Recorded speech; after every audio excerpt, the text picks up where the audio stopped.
जय जय श्री राधे श्याम, जय जय श्री राधे श्याम। जब ललिता सखी ने देखा, विशोक गोप की कन्या हूँ मैं, फिर भी इतनी शोकग्रस्त क्यों? दुख सुख मेरा अपना कहाँ है? मुझे स्वयं के लिए कभी कुछ चाहिए ही नहीं था। मेरी मैया शारदा का कीर्ति रानी से मित्रवत व्यवहार था। बस मेरा जब जन्म हुआ, भानु बाबा और कीर्ति रानी ने आकर मेरे घर में आनंद कर दिया।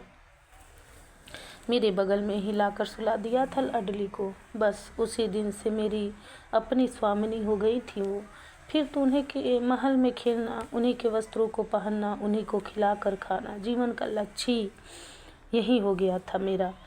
तो विवाह करने की सोची ही नहीं। श्याम सुंदर प्राण थे मेरे भी, पर वो तो मेरी स्वामिनी श्री राधा को चाहते थे, तो मैंने भी अपनी कामना श्री जी के चरणों में ही चढ़ा दी थी। श्री राधा की जो कामना है वही मेरी भी कामना बनती जा रही थी।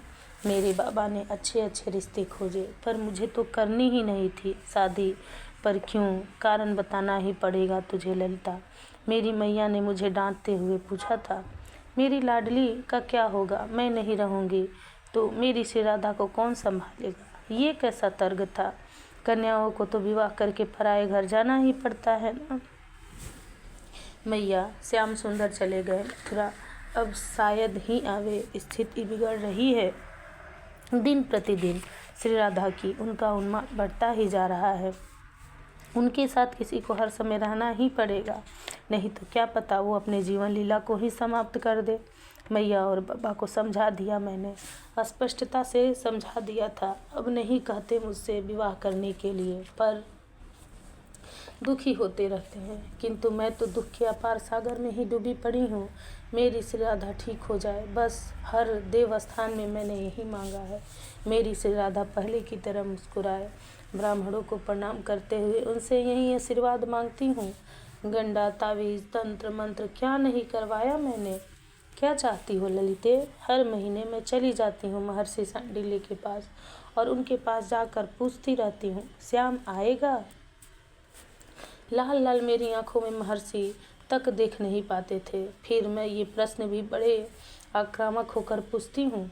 महर्षि कुछ नहीं कहते, आंखें बंद करके बैठ जाते हैं, और जब आंखें उनकी खुलती तब अश्रु बिंदु लुढ़क पड़ते थे। वो नैनों से मुझे देखते, अश्रु बहाते हुए मुझसे कहते, हाथ जोड़ते हुए मुझसे कहते, नहीं आएगा श्याम सुंदर। क्या मेरी आंखें क्रोध से लाल हो जाती? मुझे क्रोध आता था, क्योंकि मेरी श्री राधा रानी की यह स्थिति के लिए जिम्मेवार कौन था? मेरे सांसों को बढ़ती गति और मेरा क्रोध देखकर महर्षि मेरे सामने हाथ जोड़ते थे और कहते, मेरे शिष्य श्याम सुंदर को तुम श्राप मत देना। तुम भागवती ललितांबा हो, तुम ही त्रिपुर सुंदरी हो, जो सदैव शिव के हृदय में ही विराजमान रहती हो। पर यहाँ वृंदावन में आह्लादिनी की सखी बनकर तुम उनकी सेवा में ही लगी हो। महर्षि ने मेरे सामने हाथ जोड़े थे। मैं क्या कहती उनसे? मैं शांत होती, अपने आप को संभालती, फिर कहती, महर्षि मिलन कब होगा हमारी सखी श्री राधा और श्याम सुंदर का? कुछ वर्ष और। कितने वर्ष और महर्षि? श्याम के गए हुए 5 वर्ष तो बीत चुके हैं, और कितने? ललिते अभी तो बहुत समय बाकी है, करीब 95 वर्ष। और मेरा हृदय धक बोल कर रह गया। ओह, अभी 95 वर्ष और? हाँ ललिते, संभालना होगा अपनी श्री राधा रानी को। मैं उठ गई, पर जाते जाते बोली, महर्षि तुम्हारे यज्ञ कुंड की भस्म ले जाऊं? लगा दूंगी माथे में अपनी लाडली के, कुछ तो शांति मिलेगी। मैं कुछ भी करने के लिए तैयार थी अपनी स्वामिनी के लिए। महर्षि स्वयं रो पड़े थे मेरी भस्म ले जाने की बात सुनकर। कुछ नहीं होगा इन सब से ललिता। क्यों नहीं होगा? प्रभावती गोपी को तो भूत लगा था। ऊंची पहाड़ी के तांत्रिक बाबा ने भस्म दी और वो ठीक हो गई। क्या कहे मुझ पगली को? महर्षि इतना ही कहते, ये भूत प्रेत की बाधा नहीं है ललिता, तुम भी समझती हो। हाँ मैं समझती हूँ, पर अभी कुछ नहीं समझ पा रही हूँ। मेरी स्वामिनी मूर्छित है अभी, अब जब उठेगी तब उनकी उन्मादजन्य स्थिति, ओह, मैं रो पड़ी थी। नहीं नहीं, ये झूठ है, कह दो ना मैया, ये झूठ है। ऐसी सूचना क्यों देते हो तुम? अब ये बात अपनी स्वामी को कैसे बताऊं? मत बताओ, पर ललिता, मैंने तुम्हें बता दिया है, सच्चाई यही है। श्री दामा, भैया ये कह गए हैं, मैं सुनने में ताकती रह गई। मेरे कुछ समझ में नहीं आ रहा था कि ये दूसरा ब्रजपात हमारे ऊपर क्यों, हमारा राजा अब जरासंध। ओह, श्याम सुंदर अपने परिवार समाज के सहित मथुरा को छोड़कर जा चुके थे। कहाँ? पर ये बात श्री दामा भैया ने हमें नहीं बताया। मैं किंतर विमोड़ सी हो गई थी। क्या करूं, कहाँ जाऊं, किससे कहूं? हिलकियों से रो पड़ी थी मैं। धरती में अपना सिर पटक रही थी मैं। हाय, ये क्या हो गया?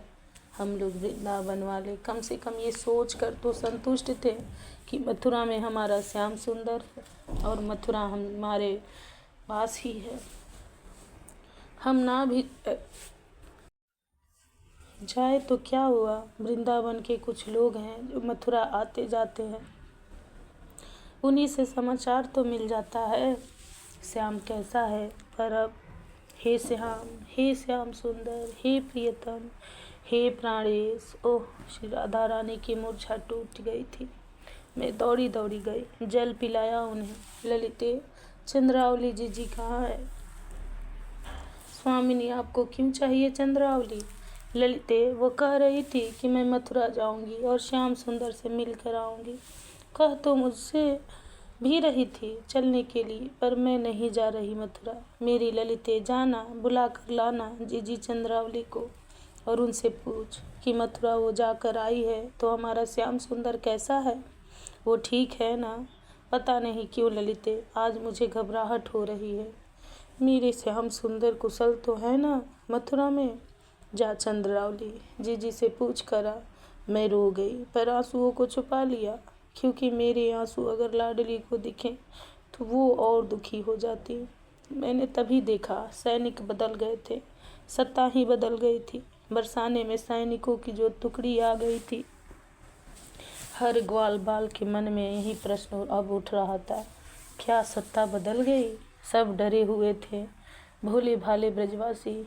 ललिता, तू जाना चंद्रावली जी के पास और सुन, उनसे अच्छे से पूछी ओ मेरे श्याम सुंदर कैसे हैं। जा जा ललिते, जा।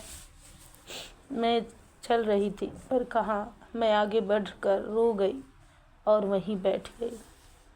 ही ब्रजनाभ, सत्ता बदल गई थी मथुरा की।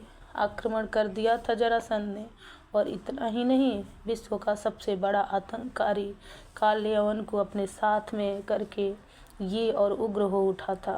कृष्ण ने सत्तापत्य कला की एक अद्भुत कृति सागर के बीचों बीच द्वारिका में ही बना ली थी। रातों रात इसमें देव शिल्पी विश्वकर्मा ने अपनी सेवा दी थी कृष्ण को, और इधर मथुरा में आधिपत्य हो गया था जरासंध। और वृंदावन के ये प्रेमी लोग अभी भी प्रतीक्षा में हैं कि कन्हई आएगा।